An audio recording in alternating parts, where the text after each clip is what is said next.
ಡಿ.ಕೆ. ಶಿವಕುಮಾರ್ಗೆ ಪ್ರತಿಸ್ಪರ್ಧಿಯಾಗಿ ಕೈ ಹಿರಿಯ ನಾಯಕ ಈಗ ಅಖಾಡಕ್ಕಿಳಿತಾ ಇದ್ದಾರೆ. ಡಿ.ಕೆ.ಸಿ ಎಂಬ ಹಾದಿ ಸುಲಭ ಅಲ್ಲ, ಈಗ ಮತ್ತಷ್ಟು ಕಷ್ಟ ಆಗ್ತಾ ಹೋಗ್ತಾ ಇದೆ. ಡಿ.ಕೆ. ಶಿವಕುಮಾರ್ ಸಿಎಂ ಆಗಬೇಕು ಅಂತ ಆಸೆ ಪಟ್ಟಿದ್ರು. ಅದೇ ವಿಚಾರಕ್ಕಾಗಿ ಸತತವಾಗಿ ಪ್ರಯತ್ನವನ್ನು ಮಾಡ್ತಾ ಇದ್ದಾರೆ. ಆದರೂ ಕೂಡ ಆ ಒಂದು ಒಳ್ಳೆಯ ಗಳಿಗೆ ಇನ್ನೂ ಕೂಡ ಕೂಡಿ ಬರ್ತಾ ಇಲ್ಲ. ಇನ್ನೂ ಕೂಡ ಟೆನ್ಷನ್ನಲ್ಲೇ ಇದ್ದಾರೆ, ಬೇಜಾರಲ್ಲೇ ಇದ್ದಾರೆ, ಓಡಾಡ್ತಾ ಇದ್ದಾರೆ. ತಮ್ಮ ಕೈಲಿ ಎಷ್ಟು ಸಾಧ್ಯನೋ ಅಷ್ಟು ಪ್ರಯತ್ನ ಮಾಡ್ತಾ ಇದ್ದಾರೆ. ಯಾವ ನಾಯಕರ ಮೇಲೆ ಒತ್ತಡವನ್ನು ಹಾಕಬೇಕು ಆ ಎಲ್ಲ ಒತ್ತಡವನ್ನು ಕೂಡ ಹಾಕ್ತಾ ಇದ್ದಾರೆ. ಆದರೂ ಕೂಡ ಅವರ ಕನಸು ಇನ್ನೂ ಕೂಡ ನನಸಾಗುವಂತಹ ಸಮಯ ಬಂದಿಲ್ಲ. ಈ ಹೊತ್ತಿನಲ್ಲಿ ಈಗ ಅವರ ದಾರಿ ಇನ್ನಷ್ಟು ಕಷ್ಟ ಆಗ್ತಾ ಇದೆ. ಹಿರಿಯ ನಾಯಕರೊಬ್ಬರು ಬರ್ತಾ ಇದ್ದಾರೆ, ಸಿಎಂ ಹುದ್ದೆಯ ಕನಸಲ್ಲಿದ್ದಾರೆ ಡಿ.ಕೆ. ಶಿವಕುಮಾರ್. ಹಾಗಾದರೆ ಡಿ.ಕೆ. ಶಿವಕುಮಾರ್ಗೆ ಪ್ರತಿಸ್ಪರ್ಧಿ ಆಗ್ತಿರುವಂತಹ ಕೈ ನಾಯಕ ಯಾರ್ಯಾರಿದ್ದಾರೆ? ಫ್ರೀಡಮ್ ಟಿವಿಯಲ್ಲಿ ಆ ಕೈ ನಾಯಕರ ಹೆಸರು ರಿವೀಲ್ ಆಗಿದೆ. ಡಿ.ಕೆ.ಗೆ ಟಕ್ಕರನ್ನು ಕೊಡಲು ದಲಿತ ನಾಯಕ ಪರಮೇಶ್ವರ್ ಅವರು ಫಿಕ್ಸ್ ಆಗಿದ್ದಾರೆ ಅವರ ಹೆಸರು ಅಂತ ಹೇಳಲಾಗ್ತಾ ಇದೆ. ಈ ಹಿಂದೆ ಕೂಡ ದಲಿತ ಸಿಎಂ ಕೂಗಿತ್ತು. ಈ ಬಾರಿ ದೊಡ್ಡ ಮಟ್ಟದಲ್ಲಿ ಆ ಕೂಗು ಕೇಳಿ ಬರ್ತಾ ಇದೆ. ದಲಿತರಲ್ಲಿ ಯಾರಾದರೂ ಸಿಎಂ ಆಗಬೇಕು ಅನ್ನೋದಾದರೆ ಸಿಎಂ ಆಗ್ತಾರೆ, ಸಿಎಂ ಆಗುವಂತಹ ಒಂದು ಅರ್ಹತೆ ಇದೆ ಅನ್ನೋದಾದರೆ ಅದು ಗೃಹ ಸಚಿವ ಡಾಕ್ಟರ್ ಜಿ ಪರಮೇಶ್ವರ್ ಅವರು.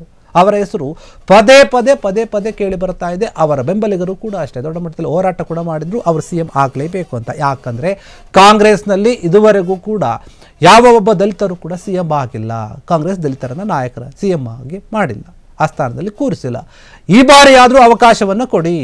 ಒಂದು ಕಡೆ ಡಿ.ಕೆ. ಶಿವಕುಮಾರ್ ಪಟ್ಟಿಡಿದು ಕೂತಿದ್ದಾರೆ, ನನಗೆ ಬೇಕು, ಒಪ್ಪಂದದಂತೆ 2.5 ವರ್ಷ ಆಗಿದೆ, ಆನಂತರ ಬಿಟ್ಕೊಡಬೇಕು ಅಂತ ಹೇಳಿ ಡಿ.ಸಿ.ಎಂ ಕೇಳ್ತಾ ಇದ್ದಾರೆ. ಇನ್ನೊಂದು ಕಡೆ ಪರಮೇಶ್ವರ್ ಅವರ ಹೆಸರು ಕೂಗಿ ಕೇಳಿ ಬರ್ತಾ ಇದೆ. ಸಿಎಂ ಸಿದ್ದರಾಮಯ್ಯ ಅವರನ್ನು ಅಧಿಕಾರದಿಂದ ಕೆಳಗೆ ಏನಾದರೂ ಒಂದು ವೇಳೆ ಇಳಿಸಿದ್ರೆ ದಲಿತ ನಾಯಕರಾಗಿರುವಂತಹ ಪರಮೇಶ್ವರ್ ಅವರಿಗೆ ಮಣೆ ಹಾಕಲಾಗ್ತಾ ಇದೆ. ಹೀಗಂತ ಸಿದ್ದು ಬಣದ ಹೈಕಮಾಂಡ್ ಎದುರು ಅಳಿ ಕೆಲವೊಬ್ರು ಹೇಳ್ತಾ ಇದ್ದಾರೆ, ಎದುರು ದಾಳವನ್ನು ಉರುಳಿಸ್ತಾ ಇದೆ ಎನ್ನುವಂತಹ ಮಾತು ಹೈಕಮಾಂಡ್.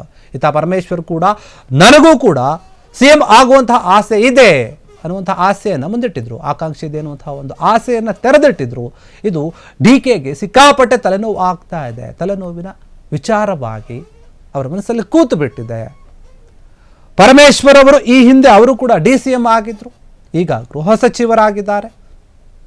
ಈಗ ಡಿ.ಸಿ.ಎಂ ಆಗಿರುವಂತಹ ಡಿ.ಕೆ. ಶಿವಕುಮಾರ್ ಸಿಎಂ ಸ್ಥಾನದ ಮೇಲೆ ಕಣ್ಣಿಟ್ಟಿದ್ದಾರೆ.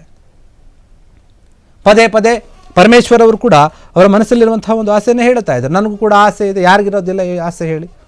ಮಂತ್ರಿ ಆದಂತಹ ಯಾವುದೇ ಒಬ್ಬ ವ್ಯಕ್ತಿಗೆ ಸಿಎಂ ಆಗಬೇಕು ಅನ್ನುವಂಥ ಆಸೆ ಇರುತ್ತೆ. ಅದೇ ರೀತಿಯಾಗಿ ನನಗೂ ಕೂಡ ಇದೆ. ಪರಮೇಶ್ವರ್ ಅವರಿಗೆ ಸಾಕಷ್ಟು ನಾಯಕರ ಬೆಂಬಲ ಕೂಡ ಇದೆ. ಮುಖ್ಯವಾಗಿ ದಲಿತ ನಾಯಕರೆಲ್ಲರೂ ಕೂಡ ಅವರಿಗೆ ಸಪೋರ್ಟ್ ಮಾಡ್ತಾರೆ. ಯಾಕಂದರೆ ಅವರು ಹಿರಿಯ ರಾಜಕಾರಣಿ, ಅನುಭವಿ ಕೂಡ ಹೌದು. ಮತ್ತು ಅವರಿಗೆ ರಾಜಕೀಯವಾಗಿ ಎಲ್ಲ ವಿಚಾರಗಳನ್ನು ಸಮರ್ಥನೆಯಾಗಿ ಬಳಸುವಂತಹ, ನಡೆದುಕೊಳ್ಳುವಂತಹ ಒಂದು ಶಕ್ತಿ ಇದೆ. ದಲಿತ ನಾಯಕರಲ್ಲಿ ಮೊದಲಿಗೆ ನಿಂತುಕೊಳ್ತಾರೆ. ಅನುಭವದಲ್ಲಿಯೂ ಕೂಡ ಅಷ್ಟೇ ತುಂಬ ಎಕ್ಸ್ಪೀರಿಯನ್ಸ್ ಇದೆ ಅವರಿಗೆ. KPCC ಅಧ್ಯಕ್ಷರಾಗಿದ್ದರು, ಈ ಹಿಂದೆ ಡಿ.ಸಿ.ಎಂ ಆಗಿದ್ದಾರೆ, ಈಗ ಗೃಹ ಸಚಿವರಾಗಿದ್ದಾರೆ, ಬೇರೆ ಖಾತೆಗಳನ್ನು ನಿರ್ವಹಿಸಿದ್ದಾರೆ ಕಾಂಗ್ರೆಸ್ ಅಧಿಕಾರಕ್ಕೆ ಬಂದಾಗ.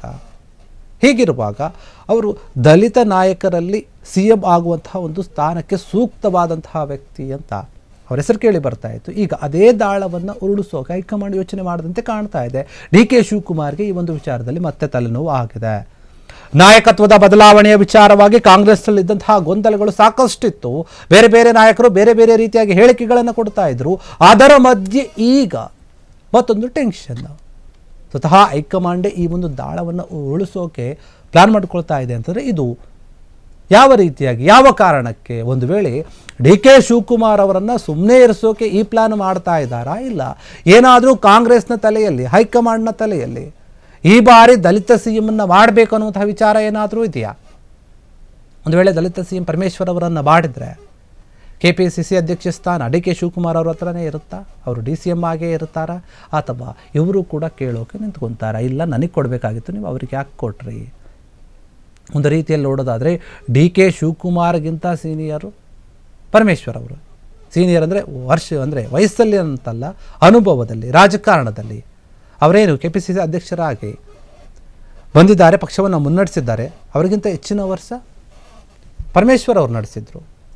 ಹೀಗಾಗಿ ಎಲ್ಲ ರೀತಿಯಲ್ಲೂ ನೋಡಿದ್ರೆ ಡಿ.ಕೆ. ಶಿವಕುಮಾರ್ಗಿಂತ ಪರಮೇಶ್ವರ್ ಅವರಿಗೆ ಅರ್ಹತೆ ಜಾಸ್ತಿ ಇದೆ ಸಿಎಂ ಆಗೋದಕ್ಕೆ. ಡಿ.ಕೆ. ಶಿವಕುಮಾರ್ಗೆ ಇಲ್ಲ ಅಂತಲ್ಲ, ಬಟ್ ಆದರೆ ಅನುಭವದ ವಿಚಾರದಲ್ಲಿ ನೋಡಿಕೊಂಡಾಗ ಅವ್ರಿಗಿನ್ನ ಜಾಸ್ತಿ ಇದ್ದಾರೆ, ಮೊದಲಿಗರು ಆಗ್ತಾರೆ ಇವರು. ಎರಡನೇ ಸ್ಥಾನದಲ್ಲಿ ಡಿ ಕೆ ಶಿವಕುಮಾರ್ ಬರ್ಬೋದು.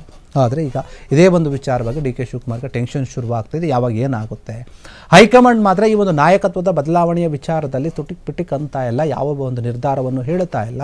ಈ ಹಿಂದೆ ಮಲ್ಲಿಕಾರ್ಜುನ್ ಖರ್ಗೆ ಹೇಳಿದರು, ನಿಮ್ಮಲ್ಲೇ ಹುಟ್ಟಿದಂತಹ ಸಮಸ್ಯೆಯನ್ನು ನೀವೇ ಪರಿಹರಿಸಿಕೊಳ್ಳಿ, ನಮ್ಮನ್ನು ಮಧ್ಯದಲ್ಲಿ ತರೋಕೆ ಹೋಗಬೇಡಿ, ಈ ಗೊಂದಲವನ್ನು ಸೃಷ್ಟಿ ಮಾಡಿಕೊಂಡಿದ್ದು ನೀವೇ.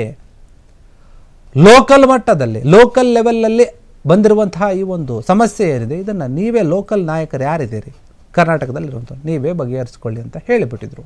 ಆದರೆ ಸಿದ್ದರಾಮಯ್ಯ ಮಾತ್ರ ಹೇಳ್ತಾ ಇದ್ರು, ಇಲ್ಲ ರಾಹುಲ್ ಗಾಂಧಿನೇ ತೀರ್ಮಾನ ಮಾಡ್ತಾರೆ, ಹೈಕಮಾಂಡೇ ತೀರ್ಮಾನ ಮಾಡುತ್ತೆ, ಸೋನಿಯಾ ಗಾಂಧಿಯವರೇ ತೀರ್ಮಾನ ಮಾಡ್ತಾರೆ, ಬೇರೆ ಬೇರೆ ನಾಯಕರು ಯಾರಾದರೂ ಅವ್ರು ತೀರ್ಮಾನ ಮಾಡ್ತಾರೆ ಅಂತ ಪದೇ ಪದೇ ಹೈಕಮಾಂಡ್ ಮೇಲೆ ಹೇಳ್ತಾ ಇದ್ರು.